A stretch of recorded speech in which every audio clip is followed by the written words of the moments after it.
Welcome to Illinois in Focus. I'm Greg Bishop. Coming up, we'll review the week's top stories about the ongoing corruption trial of former Illinois House Speaker Michael Madigan and Illinois' role in former President Donald Trump's deportation operation if he wins Tuesday's election.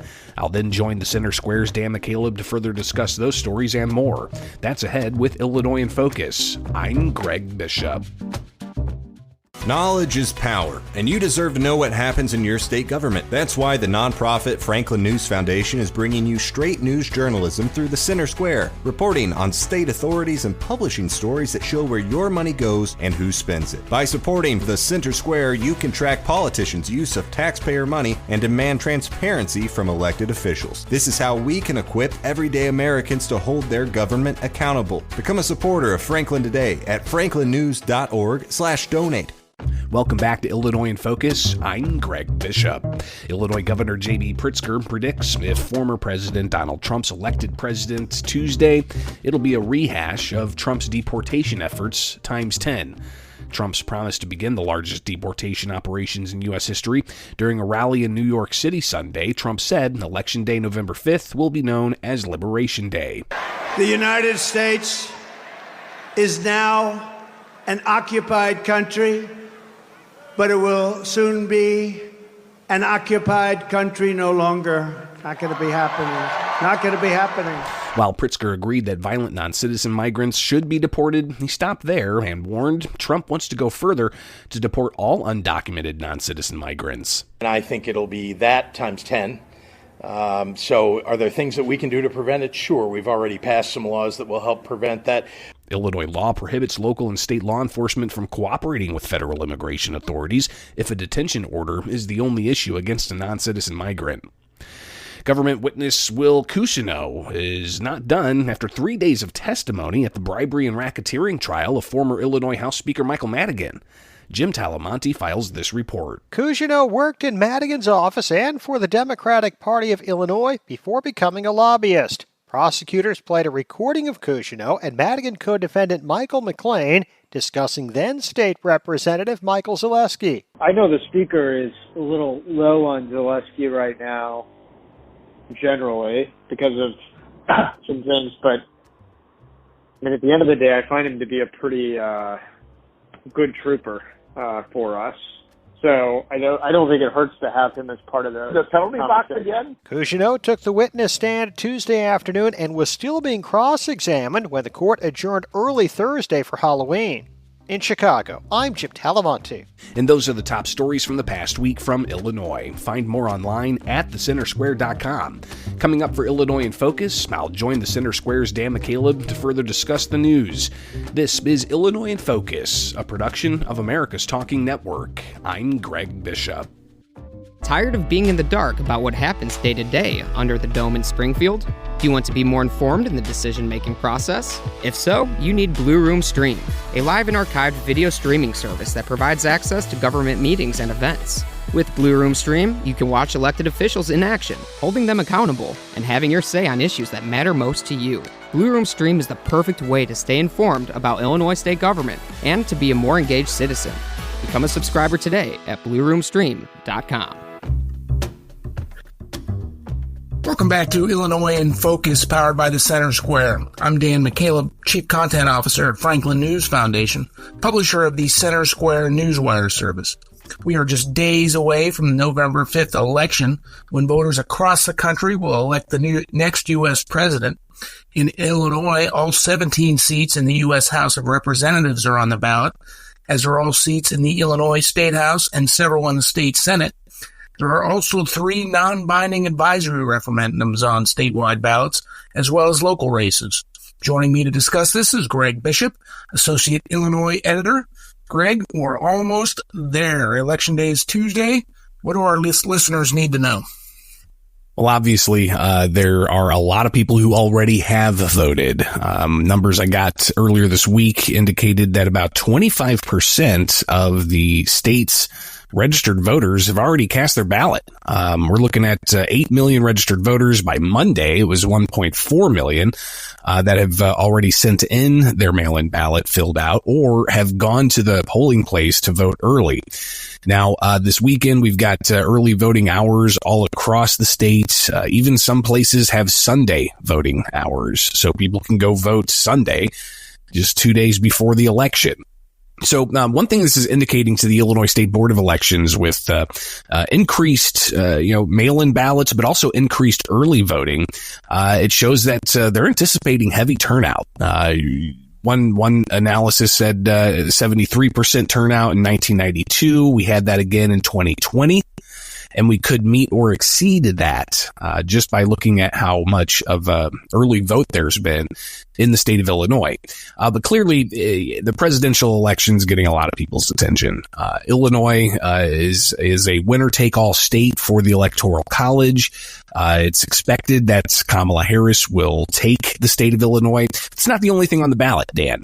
Obviously, whoever's at the top of the ballot is probably going to bring people out. But other things at the top of the ballot for statewide consideration are 3 non-binding resolutions that Illinois legislators approved to put on the ballot for voters to make their decision in November. These are non-binding, meaning they have no force of law. But one of them in particular has taken a lot of attention, and that deals with asking voters whether or not there should be a surcharge on anybody making more than $1 million. And it explicitly says a 3% surcharge. And what it ultimately goes to do is says that it would be used for, quote, property tax relief. So this is a non-binding resolution. There's no force of law behind this, but it's asking if voters would approve such an idea of increasing millionaire taxes by 3% to help with property tax relief. This comes, Dan, after the progressive income tax failed in 2020. That was a binding constitutional amendment that Governor J.B. Pritzker and Democrats advanced, but others pushed back against it, and ultimately voters rejected that idea. Is this a revisiting of that idea? Is it something that legislators could take back and have kind of a true public poll of sorts on whether or not they have a political will to change the state constitution or make another attempt at getting more money out of millionaires? Uncertain as to what the outcome is going to be, obviously, considering previous outcomes of similar types of questions. But obviously, it's a hot issue, non-binding issue that's on the ballot. The 2 other issues on the ballot, non-binding, that the legislature put into place for voters to determine, deals with IVF treatments, whether those should be available, and also election worker security. So dealing with building up defenses for election operations. Again, all 3 of them non-binding, no force of law, but those are on the ballot for voters. Greg, on that millionaire surcharge tax. So even if voters signal, a majority of voters signal they're in favor of it, if something like this were to be put in place, the state would have to go back to voters again, right? Because this current state constitution, as you mentioned, 4 years ago, they tried to change the state constitution, but it guarantees a flat income tax. So even if a majority of voters, it's non-binding, as you said, signal support for it, would then state lawmakers, Governor Pritzker, attempt to put another constitutional amendment proposition on the ballot? That seems to be at least what former Governor Pat Quinn indicated when he came out in support of this. He held a news conference not long ago, advancing this measure, saying that the money would go to property tax relief, and it would ultimately be a rebate check back to individuals who pay property taxes. And as we know, in the state of Illinois, we have among the highest property taxes in the country. We may get to discussing the proposal from Chicago Mayor Brandon Johnson to increase property taxes more. But the idea is to gauge public interest in the idea. And then Quinn, he said that it would then have to come back to the voters with a actual binding constitutional amendment if indeed this was to happen. But Quinn says this would be money that's collected. He estimates about $4 billion. So it would be a $4 billion tax increase, Dan. And that money would then be rebated back to the state's property tax payers. How that gets, assessed and who gets what, not clear. All of this is preliminary, obviously, but the question's in front of voters, and we'll find out with some certainty November 5th whether this thing is approved or disapproved. But we might not know for at least 2 weeks after the November 5th election with how elections are run in the state of Illinois. Couple last things, Greg. As I mentioned up top, every single seat in the Illinois State House is up for election. Democrats have had super majorities in the state, both the state house and the state senate for a number of election cycles now. So voters will decide whether or not they think their lawmakers are doing a good job in Springfield. And then there are also local elections. For example, in Chicago, state's attorney Kim Foxx did not run for re-election. So you've got an open seat. Any other issues we should let our listeners know about? Yeah, also in Chicago, you've got Chicago school board seats that are up for grabs. The first time ever that Chicago public schools will have at least a partial elected school board. So that's going to be happening in Chicago.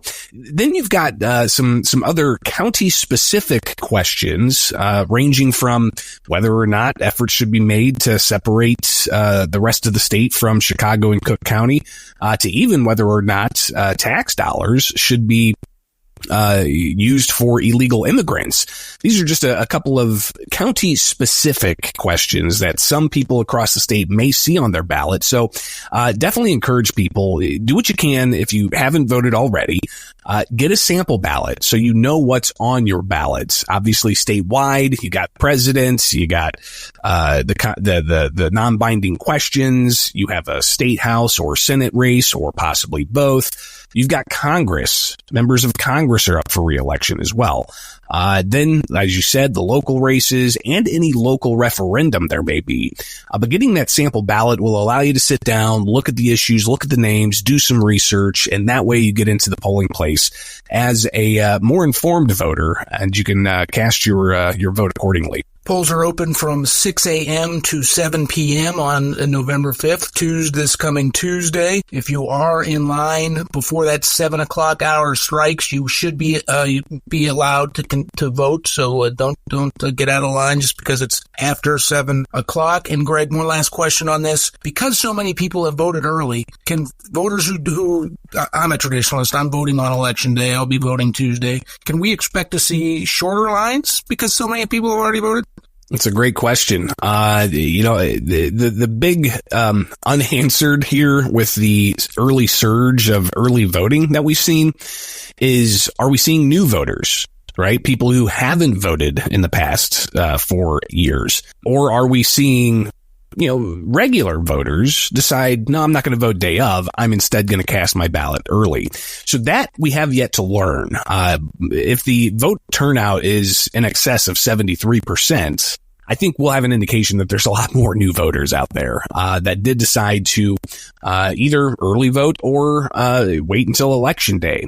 But it's unclear whether or not you're going to have to wait for 3 hours to be able to cast your ballot if you do decide to go on election day. But those early voting options are available. If you go to your county clerk's office during normal business hours, you'll be able to vote. If you look up your county clerk's information for any early vote locations, some satellite locations may be available. And also, some jurisdictions have Saturday and Sunday hours coming up for this weekend ahead of the election. So there's plenty of opportunity out there for people to vote. Also, if you're not registered to vote, you can register day of. If you don't have all of the documentation, it'll be a provisional ballot to where you have a week to actually shore up your voter ID information. And then your ballot will ultimately be counted if all checks out. But there's, again, plenty of opportunity for people to cast their vote. Thank you for that, Greg. Once again, polls will be open from 6 a.m. till 7 p.m. on Tuesday. Greg, we're now in the second week of witness testimony in the ongoing federal corruption trial of longtime former Illinois House Speaker Michael Madigan and his co-defendant Michael McLean. Tell our listeners, what did we hear in court this week? As we discussed last week, Dan, it really feels like it's the ComEd 4 trial, just with a few more bits of information, because we've seen a lot of the same testimony, a lot of the same witnesses, and a lot of the same recordings and documents that have been presented. And it just seems that they're taking their time with the witnesses to allow for prosecutors to get their case openly heard in front of the jury that what they allege was Madigan Enterprise for nearly a decade, working with his allies to get them do-nothing contracts for the utility in exchange for getting favorable legislation for the utility through the State House. The McLean and Madigan, they face 23 charges of racketeering and bribery and a host of other federal charges. All of this obviously with the prosecutors having their evidence, but the defense, they're pushing back and trying to characterize things in their way, as you would expect in litigation like this. But a lot of what we've seen so far has already been discussed. The inner workings of Madigan giving assignments to McLean, who would then go and carry out those assignments. Be it, talking with a state legislator who had harassment allegations swirling around him that he should step down. To even collecting campaign checks and the sort. But one thing they did have this week was an FBI agent talking about the scores of recordings they have of McLean's phone and all of that were able to capture there. Also, a lot of detail about some legislation in 2011 and 2013 and several other years where Madigan had a major influence over the direction of that legislation. But again, prosecutors trying to sell the case to jurors that Madigan had a nexus of power that, as the not just Speaker of the House, but also the chair of the Democratic Party of Illinois, controlling the party purse strings. A lot of the recordings are revealing that there was a blurry line between those two, and it seems that both were used in a way, at least according to the evidence that's being portrayed. It was used in a way to benefit Madigan. So again, he's facing those charges. McLean's facing those charges, but each of them have been going into the courtroom every day that they've been on trial throughout the past few weeks, and we're expecting probably 10 more weeks or so more of this trial. Will it be shortened up? Will they find some efficiencies? We'll see what happens, but we're heading into the holiday season too, Dan, which how that's going to be scheduled will be interesting. One last thing on the ongoing trial. You referenced that we're hearing a lot of the same testimony, a lot of the same audio tapes that we heard during last year's ComEd 4 trial, in which 4 lobbyists and executives from ComEd were convicted after ComEd, in a deferred prosecution agreement, admitted its guilt and agreed to pay a $200 million fine for its attempts to influence former Speaker Madigan. One person we're hearing that might be on the witness stand soon is an old but familiar name that did not testify during the ComEd 4 trial. That's Elena Hampton, who was a party worker, worked up for various political committees on campaign issues, who was among the women during the Me Too movement who accused high-ranking Democrats of sexually harassing her and claiming that Madigan did nothing about it except demoted her when she brought forward her claims. What could she get? Any idea what she could bring to the trial? Well, she did also bring litigation against Madigan's political operation over this. She could possibly, testify just about that era and about how she may perceive Madigan used his leverage to get her out of working for campaigns. I was at the State House when the Me Too movement fired up, and we tracked the Hampton story rather closely at the Center Square, and it was pretty revealing, especially with. And I remember asking Madigan a question about this. He held a news conference among some of these allegations, and he said, he had a list of all the times that his office has, worked to investigate allegations of harassment and, abuse or, unsafe working environment. And I asked him, I was just like, well, hold on a second. I mean, all of these allegations that we've seen, just a bullet list of them. What does that say about your office? And the speaker said that, he runs his office with respect and I should know that. But when you pulled back from, a press conference with the lights and then you look at the allegations that Elena Hampton was making, she was sexually harassed allegedly by a campaign official within Madigan's operation. She told somebody about it, and then all of a sudden she finds herself no longer working on campaigns. While the individual that had these allegations against him ended up, getting away from the politics, but getting a do-nothing job with thousands of dollars involved. So there's a lot that can be given to the jury to try to show those inner workings and Madigan's power.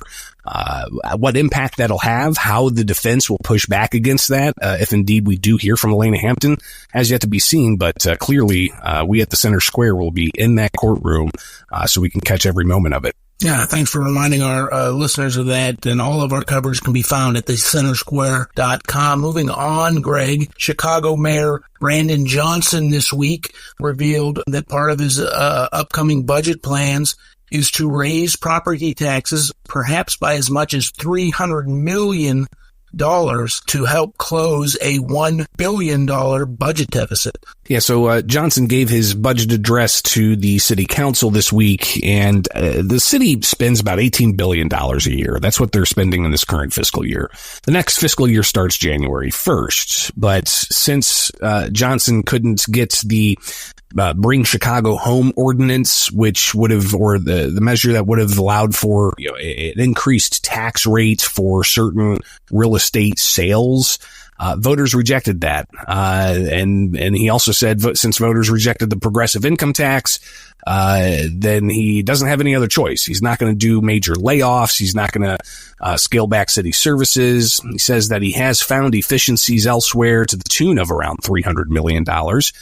But he is asking for, despite pledging that he wouldn't increase property taxes, he's now asking for a property tax increase to the tune of $300 million.